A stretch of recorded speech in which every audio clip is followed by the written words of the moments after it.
I'm an artist because I love it. You know, I've been doing art all my life. One day, I said when I was a child, I said, you know what? I want to grow up and be an artist one day. And now that I'm 37, that's what I am.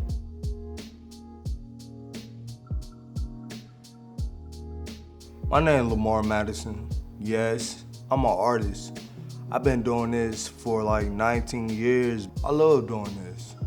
It makes me feel like everything is not here, but when I draw, there's nobody around. It's just me, myself, and I.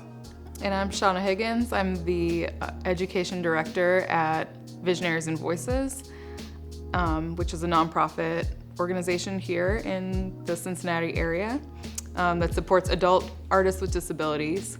And I also am an artist and educator myself. I do ceramics, drawing, collage, and other things like puppetry, many different media artworks.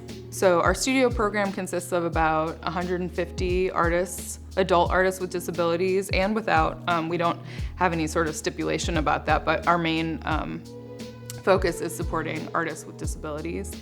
So from our 150 some odd artists who come, folks who are interested in becoming teaching artists, they are nominated and then they go through about a 25-week program where they're trained to become teaching artists. So we do things like we talk about professionalism and public speaking, and then we use the artists' work, whatever they already are working on naturally, what their interests are.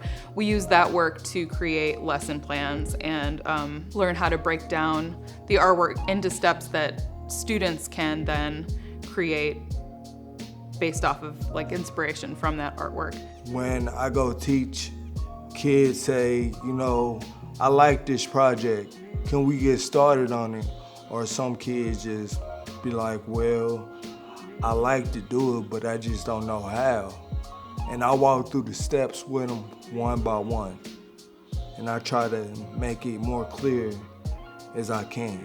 I'd like people to know that there isn't a special club that you have to be in to be an artist. But I think just start. Like, don't think about it so much. Just start. And a lot of times libraries and other places like us, like nonprofit organizations, will have free opportunities. It doesn't have to be, a lot of cost for trying that out. And then you'll meet some people and you can kind of go from there. Try not to decide what you're into too early.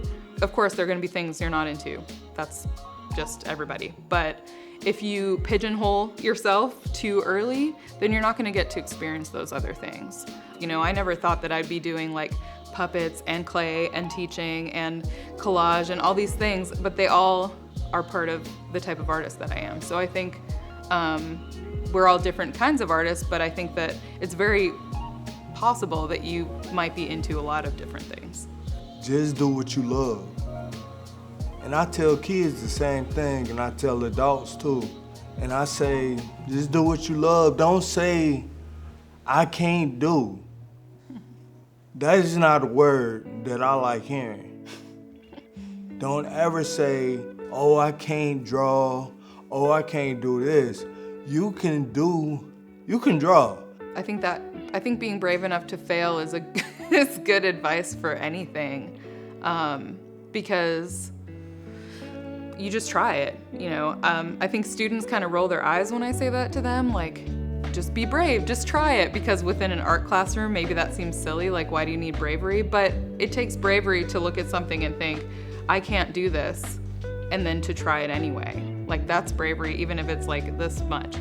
I had this art teacher who said, I can't remember, I was making some kind of big life decision. I was like, I don't know, I'm kind of afraid to move away or something.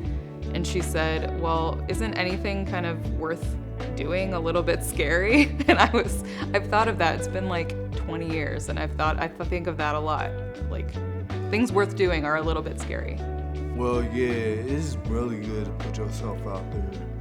I really put myself out there as an artist. I ask people and show my artwork around. Like, people will come up to me, well, let me see what you working with. I'll be like, hold on, let me show you my artwork in my phone. Or, yes, I'm an artist. What kind of artist are you? And I'll be like, well, let me show you. And people are impressed with the artwork I do. I think it's not always natural for someone to want to talk about themselves. I know that I feel that way, but it's essential when you are doing something that you need to meet people for. So talking about yourself doesn't mean that you are talking about the things that you do well, doesn't mean that you are bragging. It's just sharing what you're into, and for the purpose of getting shows, or even just meeting people who have similar interests. It's really important to put yourself out there and connect with other people who can maybe get you to the next opportunity, and then you never know where that might lead. And I think that's very true for all types of artwork, but I've found it to be true for visual artwork. I'm gonna say this, just keep your head up. Don't let nobody tell you something different, because if they do, just tell them, I can do it, and that right there show them that you good at what you're doing.